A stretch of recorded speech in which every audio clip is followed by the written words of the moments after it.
Okay, so right now it's the 10 a.m. Good morning. Okay, good morning, everyone. Welcome to session 2A, Chinese Studies panel. And today we have two speakers. The first speaker is Laura Herzog, and her presentation topic is Journey of Learning Chinese. And our second presenter is Fanxi Zeng, and she will talk about the Silk Roads. Okay, and my name is Dr. Jack Liu. I'm the coordinator and the professor of Chinese Studies. And this session includes two presentations totally. And the last 5 to 10 minutes of the session will be used for audience questions. Okay. So let's start off. Laura? I'll go ahead and share my screen. Sure. Okay. All right.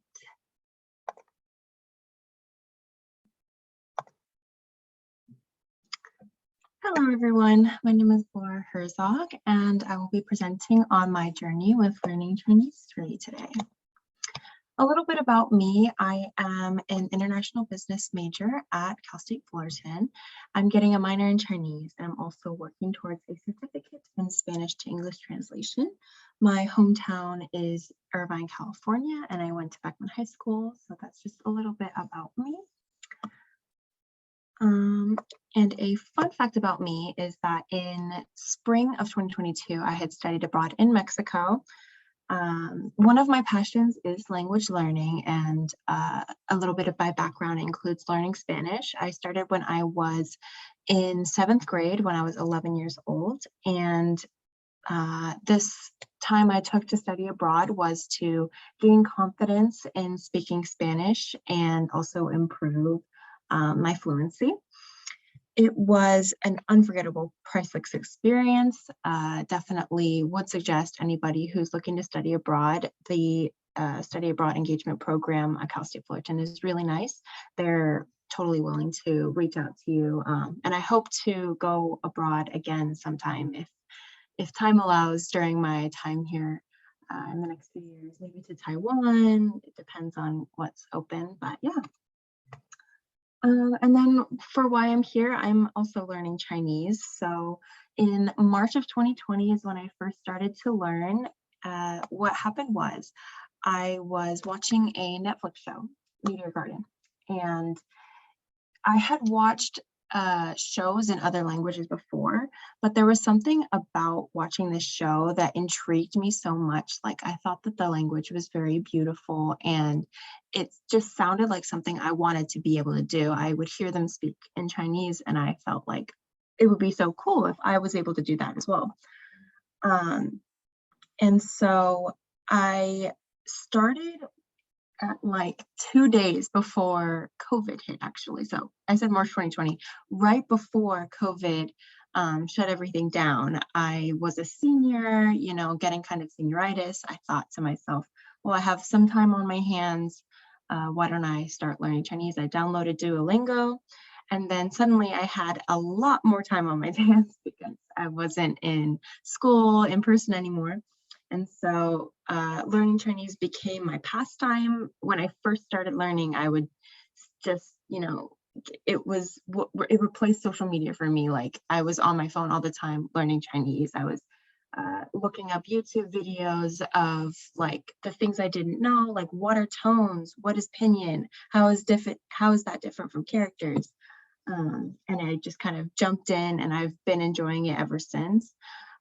Two main softwares that really contributed to my journey are Pimsleur, the blue logo in the middle, and then Train Chinese. Pimsleur is an audio software that it like speaks to you. You put in earphones, and like it simulates a conversation environment. So it'll ask you questions and you respond. And then Train Chinese is an interactive dictionary, really, really helpful for when I started to learn how to write. It gives the stroke order for every single word and character. So that's just a little bit about how I started learning Chinese.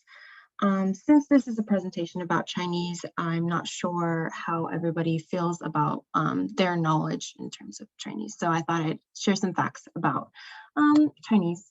In the world, there is approximately 1.1 billion speakers, which accounts for 15% of the world population. So learning Chinese opens you up to so many people, and I can't stress that enough.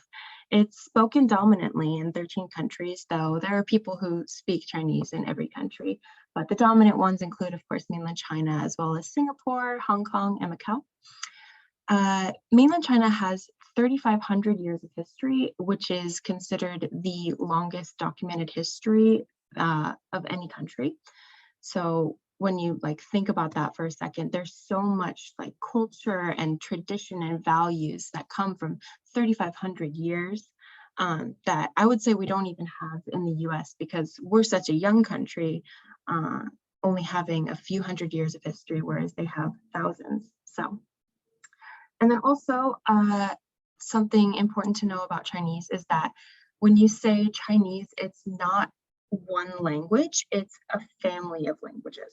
So there are hundreds of dialects spoken across the continent of mainland China and outside of China as well. And there are 7 major ones. That includes the most commonly spoken dialect, which is Mandarin Chinese, which is what I'm learning. And there's also other ones you may have heard of, like Cantonese. So some stories of success and failure while learning Chinese for me. I won't say it's ever been an easy process. By far, it is a challenge for me, but it's a challenge that I really enjoy taking part in. And just in general, language learning is a journey for me because you never really stop learning. There's always going to be more you can learn. For example, when I was learning Spanish, I went abroad thinking, oh, I'm gonna go and then I achieve fluency and then I'm done and then I can continue with Chinese. That's not how it is. It's a never-ending process. There's always new stuff to learn. Even in my own native language, I'm learning new English words every day too, and we're just not even realizing that language learning is more of a journey rather than a goal that you just meet and finish. So anyway, when I first started learning Chinese, I was not really well-versed in reading characters or typing in Chinese, but I wanted to start practicing. And so I downloaded this app called Herzog. It connects you to native speakers of the language you're trying to learn, who are trying to learn your language. So I was connected with people, say in China, who are native Mandarin speakers trying to learn English. So we would have a language exchange. When I went to type the sentence, oh, my best friend is female, I accidentally typed my best friend is a slave, because the difference between how you type slave and female is very, very similar. There, you can see here on the first one, it's spelled with a U, and then the second one is spelled with a V when you're typing it. So the V represents a sound in English that isn't represented by any other vowel. It's a vowel sound. And so the difference between nu and nu is similar to in my head, and I had typed it wrong, and then the characters look the same, so I thought it was the same thing. And then the person I was speaking with corrected me, and they're like, what do you mean your best friend's a slave? I'm like, what do you mean? They said that in English, and so I'm like, I didn't say slave, I said female. And they're like, no, you didn't. So, a bit of hit from my pride. I was like, oh, that was a really big mistake. But then the mistakes I make are made up for by successes, the times when I succeed in using the knowledge that I've learned, gained, to use it in real life context. There was one time I went into a boba shop, a Taiwanese boba shop, and I had my necklace on. It has my name in Chinese on it, and she commented on it. She said, oh, what's your necklace say? I said, oh, it's my name in Chinese, I'm learning. And from that, she was comfortable speaking Chinese to me. This was actually the first time I had ever in person spoken with somebody. And I was like very nervous because I was like, oh, it's actually happening. Someone's like speaking to me. But it went really well. Like I just said my name, why I'm learning Chinese. She understood me. And one of the other things that I was able to succeed in was asking when they closed. And I said, 请问什么时候关门? And then she responded, oh, 我们9点关门, like we close at 9. And so that was just a very small exchange, but it was really energizing to me because it makes me feel like, oh, like what I'm learning is useful and it has application out in the real world. I just need to put myself out there. So I have a couple more fails and successes. One of the most recent things that I've been doing is taking the minor class at Cal State Fullerton, Chinese 311. And I had tried to take a minor class last semester. I went into it and I had registered for it after taking Chinese 203. Or was it 203?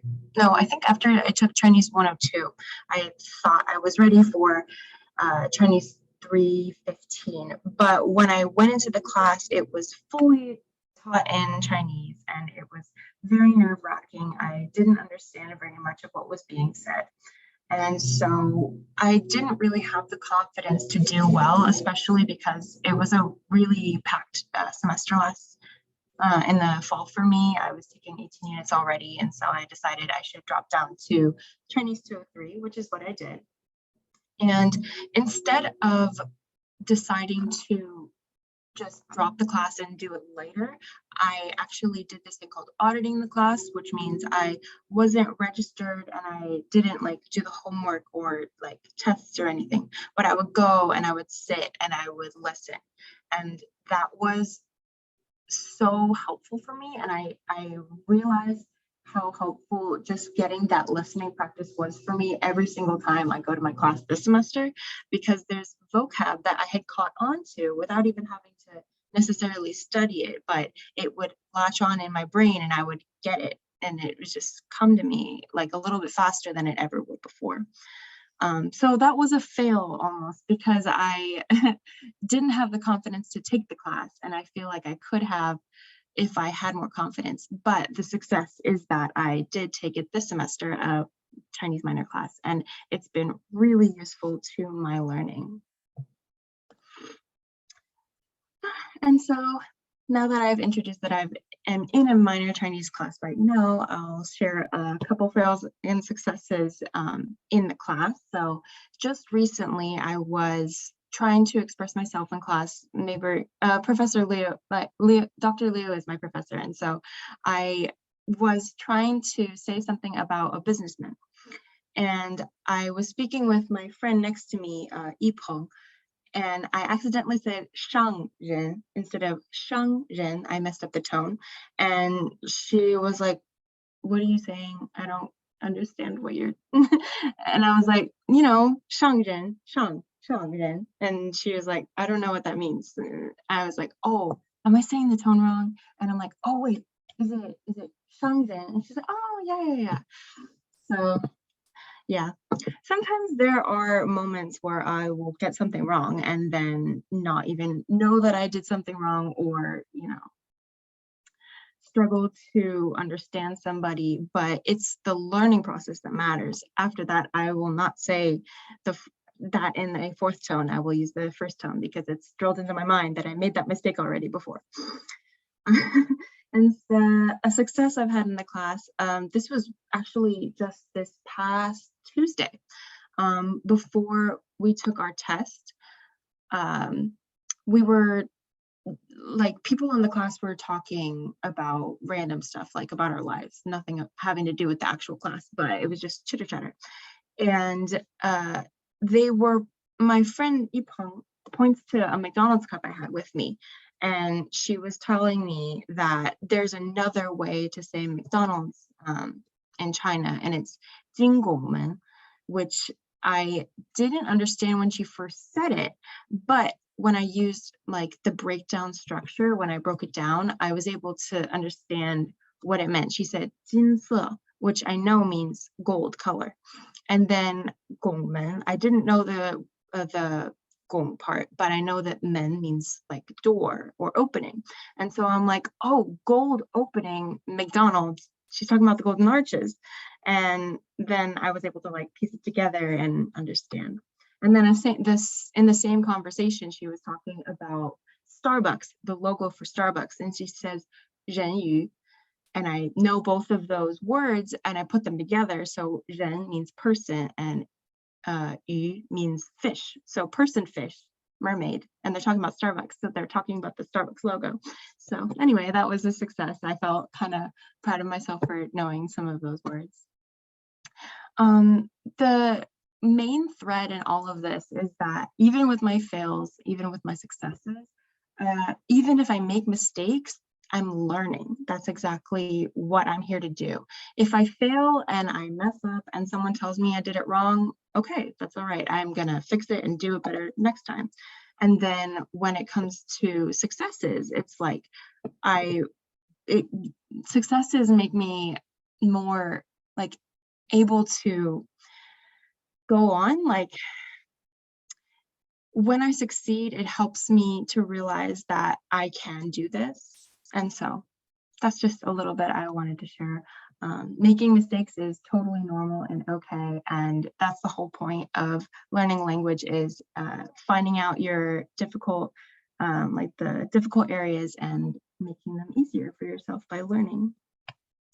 And I also wanted to share a 成语, which means like Chinese idiom or proverb that I learned. And I think my second year of learning Chinese, I had been watching a Chinese drama and analyzing the subtitles, and I saw these 4 characters, and it felt like they were being told to a character like 你不能半途而废, and I didn't know what it meant, but it sounded powerful. It sounded like, oh, this is something you should learn. And so I looked it up, and it means to give up halfway. So when you say 你不能半途而废, it means you can't give up halfway. And I've like really connected with that because it's like learning Chinese for me is something that I enjoy doing. I love to do, but sometimes if I lose confidence, I just need to remember I can't give up halfway. I've started this. I've put so much time into this, and it's something that I enjoy. I can't give up.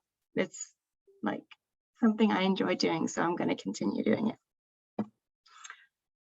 And then here's a little call to action I wanted to include in my presentation. As a person who enjoys learning new languages, I would ask other people to learn languages as well, specifically Chinese, because it's such a beautiful language. There's so much that I didn't know before learning it that I would like not trade for the world. Like I would rather know the stuff I do now than not know it. So anyway, here are some reasons why I think other people should learn Chinese. It's a very fun language to learn. It's kind of like if you like doing puzzles and like picking out the puzzle pieces to like put them together, find the edges, make the circle, you know, or I guess it's a square, to fill in the middle. That's exactly what learning Chinese is like. You take pieces of information that you had learned from before and you put them together, and then you have this final product and you're like, oh, this is what it means. So it's fun. It's like puzzle. It's like learning, it's like finishing a puzzle. Learning Chinese also pushes you to meet goals. There's like a lot of studying that goes into learning Chinese so that you can like use it in real life application. And so setting goals and meeting them is a big part of learning Chinese. Learning a language improves memory. There are studies that show people who are bilingual and have spent time learning a second language, like monolinguals learning a second language or bilinguals learning a third language, they have improved memory by their 60s. So, and I have bad memory myself, and I feel like it's something that will help me out later when I'm older and need that extra boost of memory. And lastly, it connects you with a global community. there is a very big call to action in our society today to have cultural awareness and gain a global perspective, especially if you're a business major. There is so much globalization happening in the business world today that getting outside of your bubble and educating yourself on things happening with the global community is so valuable, and especially learning Chinese gives you a competitive edge when you're looking for jobs. Even if it's not a specifically business job, it's really useful to have, like a good skill to have. So that's all I wanted to share with you guys today. I hope you enjoyed my presentation. If anybody has any questions about language learning or wanting to connect with me, this is my email and phone number. Thank you. Thank you so much, Laura. Okay, nice presentation. And next, let's move on to our second presentation.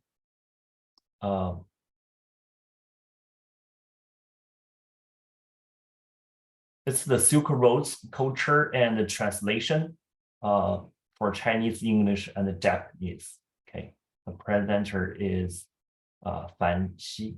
Fanxi. Hi everyone, my name is Fanxi. It is a pleasure to participate in this conference. My topic is Silk Roads, culture and translation for Chinese, English, and Japanese. I will be covering 2 projects in this presentation. Before we start, I would like to introduce myself. My name is Fanxi, and the meaning of my name in Chinese is prosperous and hope. I come from China, Qingdao, and here are some pictures of Qingdao, and there are some significant places. And the city was close to the ocean, and you can see right here, and she's famous because of the ocean. Some background information about me. I came to the United States when I was 11 years old. At that time, I only knew the basic words, phrases, or sentences, and it was difficult to communicate with other people. I practiced a lot, and at the same time, I did not give up learning Chinese throughout my educational journey. Now, I have been learning many other languages, including Korean, 안녕하세요, and Japanese, konnichiwa, yoroshiku onegai shimasu, ASL, and Italian, buongiorno. I enjoy the time when I was learning a language and that I could build more connections with others. Therefore, language is the key while we communicate with people from different countries. Let's move on to the first project, Silk Roads. Silk Roads have many different perspectives of understanding about Silk Roads, and especially between the Eastern and Western countries. The first version is called Land Silk Roads. The Silk Roads are the commercial roads for people to utilize to transport silks and building connections with other countries. People transported silk, especially silk, from country to countries for their own business. It is a network of routes for the traders, and they've been using it for more than 1,000 years. The second perspective of Silk Roads. There are 2 roads that archaeologists have discovered, and they're called Land Silk Roads and Sea Silk Roads. A professor at the most famous university in China called Beijing University, you could also call Peking University, he founded that Silk Roads have both land and sea roads to transport goods. And besides, archaeologists found many evidence, including the porcelain from Quanzhou to the Middle East. And then here are some pictures of porcelains from the mid 14th century of China. And at that time it's Yuan Dynasty, and it is between 1271 to 1368. And right now, all these products, including porcelain, ceramic, and all the items are displayed at Metropolitan Museum of Art in New York. And the last perspective of Silk Road, which is including the Silk Road in China, Middle East trade road, and European roads. In fact, all these three different roads already exist in different countries back in time. People never know about it because they never crossed the countries, so they wouldn't know anything about other countries' trade on the road of trading. And people in different countries, so they would have different understanding. For example, Chinese people think the Silk Road only exists in China, but in fact, there are other different roads would exist, but the things that back in time people wouldn't know about the facts. And we're going to move on to the second project, the translation. In Dr. Liu's class, we translate an archive that was written by Atsue Ueda.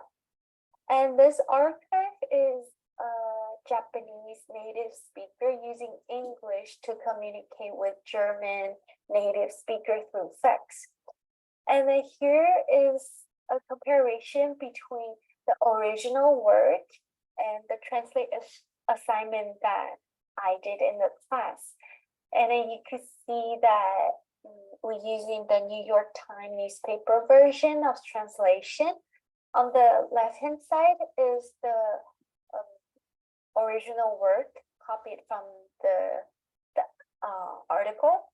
And on the right-hand side is the translation that I did. Mr. Ueda self-taught himself his English to communicate with people, which is also means that for his archive is using Japanese English. In this case, students in Dr. Liu's class had many obstacles while translating this document. For instance, zero draft. It is one element in the article written by Mr. Ueda. We were confused what is zero draft at first. We also asked our classmate Laura if she has any idea about zero draft to see if it has any meaning in English. I still remember she mentioned that in English writing, people usually use first draft to describe the first paper that the author writes. And then I realized maybe it means something in Japanese. And later I did some research about zero draft. In Japanese, it calls zero rafto, but it doesn't make sense to Chinese translation. It's called linggao, and it doesn't make any sense in Chinese phrase or word. Then I tried to translate the first draft that our classmate mentioned, and in Japanese, it could also called gengo. If we use gengo in the translation, we also have the translation in Chinese. It's called yuangao. And then it means the first draft or the original draft. So in this case, it really depends on the culture and how Mr. Wida try to describe what draft is that. So it might cause some misunderstanding, but it really depends on how the author's writing. And for another example, grading phrases. Mr. Wida used I am glad to know that you are very fine and younger than before, which is really rare to use in English grading. And then once we realize it is a grading sentence in Japanese, and everything makes sense. In Japan, when people meeting someone that they have not seen each other for a long time, they would say, もっと若く見えました. It is also a common grading in Chinese. It's called 您看起来越来越年轻. Does it sound interesting? And then it is a culture perspective to say it, try to grading someone. And we had a lot of fun while translating this assignment. During this translation process, we noticed that while translating a document, we need to understand the other more, which including their cultural background, the language they were using, their original language, because it is a way to have a better understanding of his or her contents. As a multilingual speaker, I have many experience with learning a new language. In this case, translation contributed much support during this process. For instance, I will translate the vocabulary that I didn't know and try to put it in the content and read it over and over again. It is a way for me to understand, and I try to have a muscle memory in my brain. Also, listen to music is a method for me to keep practicing a new language. I will repeat the music all the time when I'm listening. And besides, another method of learning a new language is always try to communicate or talk to a native speaker, because I feel I learned much more compared with reading a book while communicate with the native speaker. In this case, I have to push myself to open my mouth by using the language when I'm trying to learning. Well, all in all, the learning process is always taking some time, and students should always find a better way using translation tools, and make sure that do not rely on it to translate an entire passage.